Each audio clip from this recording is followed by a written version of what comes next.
Hey guys, welcome back to Suspect Insight, and today we'll be looking at Jaden Korr versus Savage Opress, a versus video from EvanNova95, and debunking several of his points. Just before we get started, I do want to make one thing incredibly clear.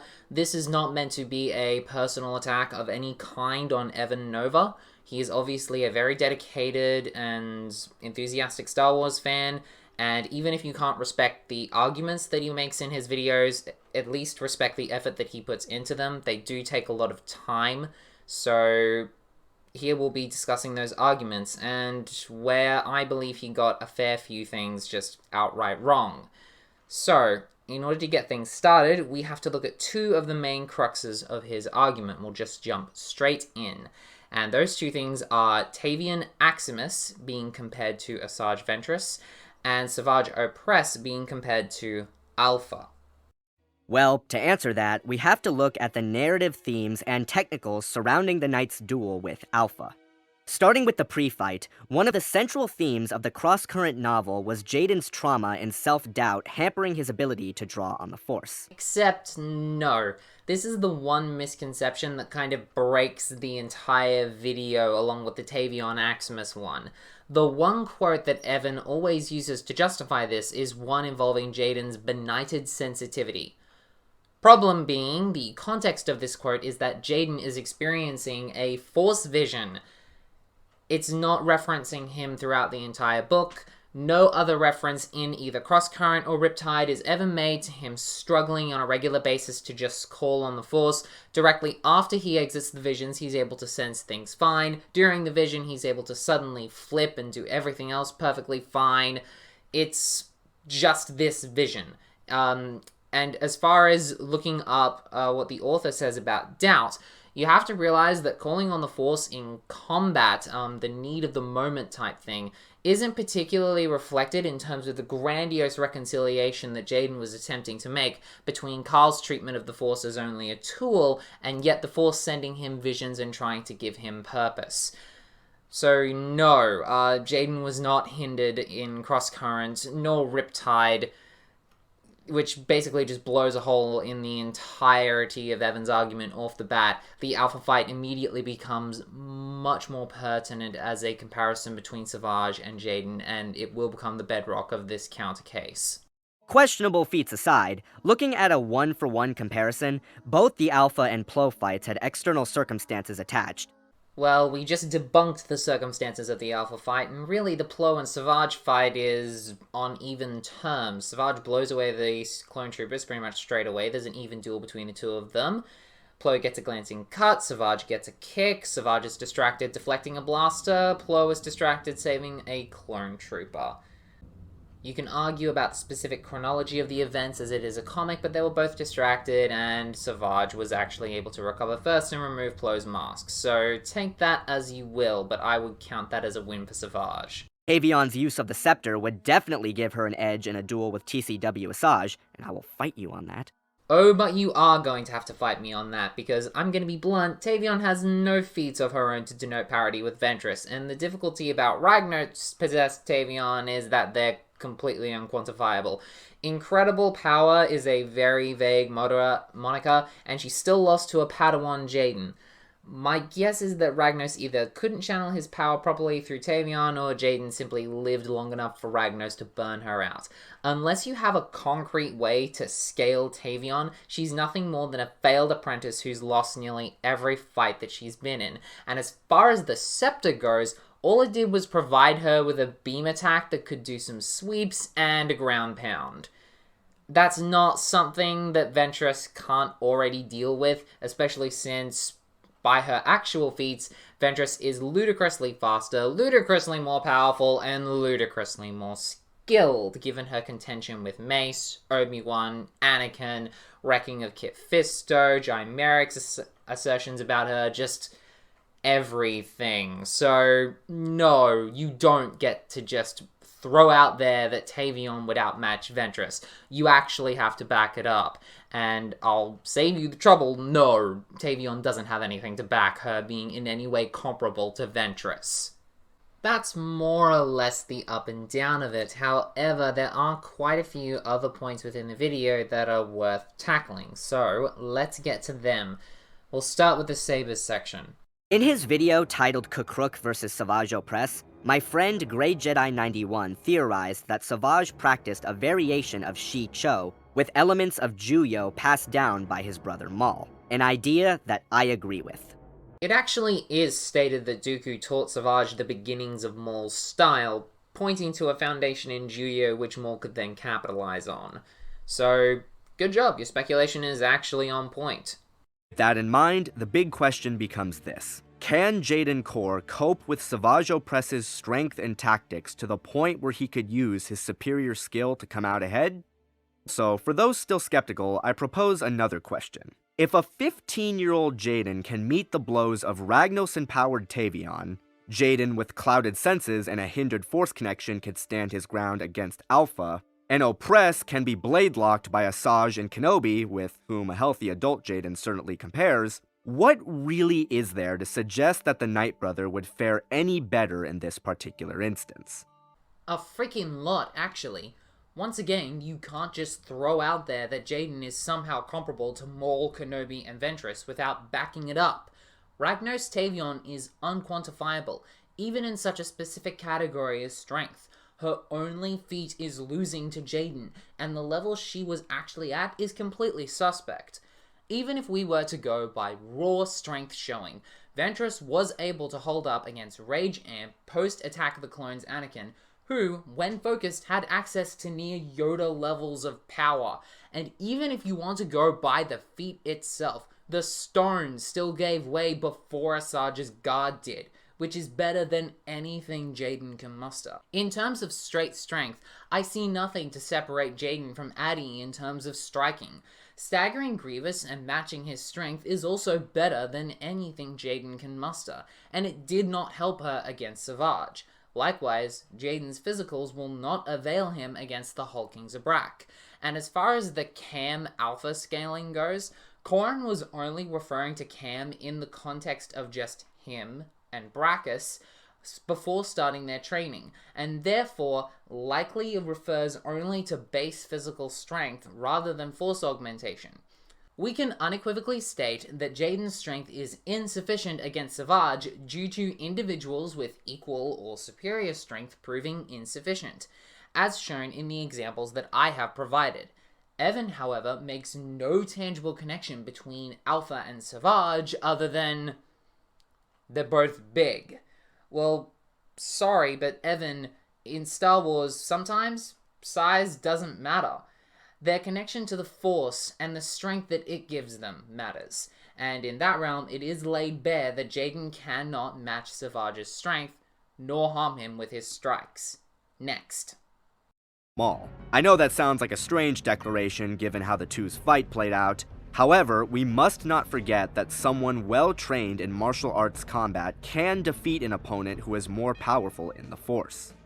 I am sick of this misconception. Alright, first, passage in full is on the screen. First line blows this point out of the water. The Force is the real key to victory. Being more powerful in the Force means better augmentation, better reflexes, better precognition, and leading to a larger amount of lightsaber talent in general. The point about saber training overcoming this gap is only made in the context of someone completely altering their style in such a radical way that the opponent is utterly unprepared for. The example used being the switching up of a weapon completely to something the other person has not studied or prepared for in any way whatsoever. This is not a catch-all for anyone with a slightly different skill set defeating someone more powerful in the Force ultimately. Every combatant knows there are a finite number of attacks one can make with a bladed weapon. The precognition and augmentation provided by the Force will compensate for such a gap in all but the most radical of circumstances. This is not a free pass for Jaden to overcome Savage. Adigalia, as one of the most skilled Jedi in the Order, is already above people who have mastered all 7 forms of lightsaber combat. Jaden simply doesn't have that on his side, and straight out of Shadow Conspiracy, Gallia's skill was rendered irrelevant by Savage's physicals and the augmentation, precognition and reflexes provided by his superior force abilities. Sorry, Evan, this does not fly. Unfortunately, due to his limited training, Opress's arsenal was very crude. He possessed no aptitude with dark side telepathy, sorcery, or Sith lightning, and has actually been shown to struggle mightily when such powers were used against him. Maul actually showed Savage how to use dark healing, so that's something at least. So utterly devastating on the offensive, Savage Opress's uses of telekinesis for defense was absolutely pitiful. He has never showcased the ability to raise a protective barrier against projectiles or lightning, and he has been struck by quite literally every TK attack ever leveled against him. While I won't exactly get on his case for getting ragdolled by Darth Sidious, he has gotten floored multiple times by TCW Asajj Ventress, who, while powerful, wasn't exactly knocking on the highest tier doors either. Furthermore, while I do not personally consider it a legitimate source due to its slew of continuity errors with the adapted material, the young reader's novel Darth Maul's Shadow Conspiracy also depicts Opress being blasted away by Obi-Wan Kenobi during their battle on Florum.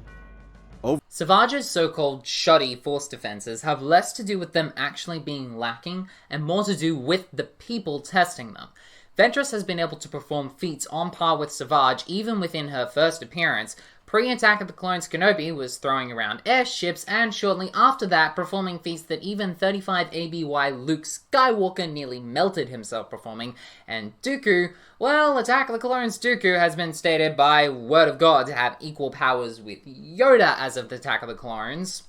I decided to go back to the Empire Strikes Back of throwing things at each other even though I knew they were equal to each other, so it was a hopeless gesture and they would have figured that out in 2 seconds. Yoda's domination in the saber duel more likely attributable to his exhaustion from fighting Anakin and Kenobi prior to his arrival. Addressing your specific examples, the first is from before Savage had even learned anything, the second is a combined attack from Ventress and Dooku, who is Yoda level remember, and the final is from Sidious, whom Jaden would also be wrist-flicked by. And while I can understand your hesitancy to not acknowledge Shadow Conspiracy, I fail to see how it is any different from any other novel or comic adaptation that have likewise been granted equal treatment on your channel before. Differences in the events of these media will happen, but Shadow Conspiracy, although Jason may not have known the specifics of all the fights, was based on verified scripts that would have laid out the larger beats for him to follow. And even then, Kenobi's blast threw Maul aside as well, and even early TCW Kenobi could crack Ventress's ribs with a TK blast, the same Ventress who already had raw feats to rival Savage at that stage. Using these instances as evidence that Jaden could somehow bully Savage is pointless because Jaden does not match the magnitude to the people performing them in any way. And therefore, the point is moot. Moving on. I simply cannot see Korr as anything less than the Knight Brothers' equal given his accolades and feats, possibly even his superior. Jaden's feats place him roughly on par with people who had to undergo significant power growths before they were getting wrecked by Savage, so no. That being said, when arsenal and usage are added to the mix, it's really not even that close. Jaden has a much wider array of abilities at his disposal, virtually all of which are useful for this fight. Most of which he doesn't use or have little to no impact actually, but sure, let's go through them. Lightning is a particularly notable advantage since Savage is noted to possess no counter for the ability force-wise, and is never shown defending against it with his lightsaber. Sure, there's that one unfinished deleted scene from Season 5 where he braces his staff against a barrage from Sidious, but it's an unfinished deleted scene, so we really can't count on it too much. Plus, that's the same sequence where this happens, so you'll understand my hesitancy. Lightning is something that Savage was deliberately engineered by Dooku to have a weakness to as per Filoni. I think you just outfox your apprentice. That's the thing, you know, how well you've trained them. I made it clear that Dooku was keeping certain things from Savage Opress. There was no doubt. He wasn't going to teach him how to deflect lightning onto your saber and how to focus your mind to make that happen. I wanted to impress upon people that it's not really as simple as just holding it up and the lightning is attracted to the blade. It takes some amount of focus to do that. However, there is more than enough evidence to say that he could defend against it post-Season 3. Firstly, we have Maul being able to negate Miguela's lightning via his superior dark side knowledge, an impressive feat considering she was one of the most powerful Night Sisters on Dathomir, with even the most basic of those witches having shown the ability to throw around TIE fighter wings and conjure lightning powerful enough to destroy AT-ATs. Following this, we have Maul in the gap between Seasons 4 and 5 of TCW taking the reins of the Shadow Academy on Umbara, at which many of the students learnt Force Lightning and how to defend against it. Finally, allow me to put to you that even Attack of the Clones Kenobi, who barely had any knowledge or anticipation of facing someone with Force Lightning, still learnt the ability to negate the energy with his blade. Meanwhile, Savage explicitly finished his training under Maul, and said training was in anticipation to facing Dooku and Sidious, who love using this stuff. While the deleted Season 5 scene is an example of author's intent to show Savage had learned it, it is ultimately unneeded to put forward that Savage can deflect lightning on his blade. Never mind the fact that Jaden's only times being shown to use this ability, barring player-determined gameplay, and remember, the canonical path to Jedi Academy is the light side path, were when his powers were unstable during a Force vision and via physical contact in the fight with Alpha, which wasn't deliberate either, and he was described as being unable to continue the assault without destroying himself. And even then, Savage was, in the end, able to tank through the Count's lightning assaults, despite him being on a power level equal with the Grandmaster. In fact, sources have indicated that no one in the Order could have survived the assault that Dooku brought to bear on Yoda except for the Grandmaster himself. Against that level of durability, Jaden's involuntary sparks are going to be meaningless, even if on the off chance they ever come up. Speaking of rage, while I do think Savage's Berserker mode, if he were to fall into it, would definitely allow him to gain ground against Korr, I don't think it would be enough to seal a win, since even with it, he was still halted by Dooku and Asajj. Asajj is far more powerful than Jaden in even her earlier iterations, and Dooku is Yoda level. Of course he was stopped. Jaden, on the other hand, would be flattened by either Solo. And mechanically speaking, it's nothing Korr hasn't dealt with before. Except he didn't deal with it. He was bullied, kicked, blasted, and disarmed in a few seconds flat, and we've disproved the benighted sensitivity stuff. This is just Korr being bullied by someone exactly like Savage, except Opress is stronger and better in every way than the person that did this to him. Worst case scenario, Opress falls into a rage and lifts Korr up with TK. And Korr proceeds to use a concentrated force repulse to break his telekinetic hold just as he did with his fight with Mother. Mother's only quantifiable feat is being able to dominate the clones to a degree, but then again, she's never sensed anywhere else in the galaxy. Meanwhile, Savage is putting out pulses that can be felt by everyone. And there's also the fact that Jaden was completely helpless against her unless she was distracted or wounded, so not really a good measure at all. In terms of their respective offense with telekinesis, Jaden Korr either matches or surpasses Savage Opress in virtually every area. Don't believe me? Well, let's do a side-by-side comparison. Savage can blow away a group of clone troopers, Jaden can blow away a group of stormtroopers. Early Savage can move a ship, early Jaden can move an obelisk as big as a ship. Savage, with the aid of Maul, can blow away dozens of soldiers and a few mid-level Jedi. Jaden can single-handedly vaporize dozens of Force-animated undead. Savage, at his absolute peak, can break the defenses of beings on Jaden's level. Jaden, at his absolute peak, can break the defenses of beings solidly above that of Opress's level. Oh boy, let's unpack this. Jaden's obelisk feat does not fly. Not only does Jaden later struggle to move a small escape pod and barely nudge a scout ship in Riptide, but the nature of the feat is limited by the medium within it's presented. Savage piercing the defenses of someone on Yoda's level is beyond Jaden's mother feat. And, for the final time, Tavian Ragnos is unquantifiable, so saying they're in or around Dooku or Ventress in that state is baseless. Moving into their respective defensive abilities, it's really not that much of a contest. Again, I won't get on Savage Opress's case too hard for falling to Darth Sidious, But if Asajj Ventress, and depending on perspective, Obi-Wan Kenobi can easily breach the Knight Brothers' force wall, there is very little to suggest he would hold up under an assault from Jaden. Furthermore, while I suppose it could be a stretch to argue that Runner and Soldier don't match Savaj's power on an individual basis, there is no way they don't surpass him combined together. And what did Jaden do to them again?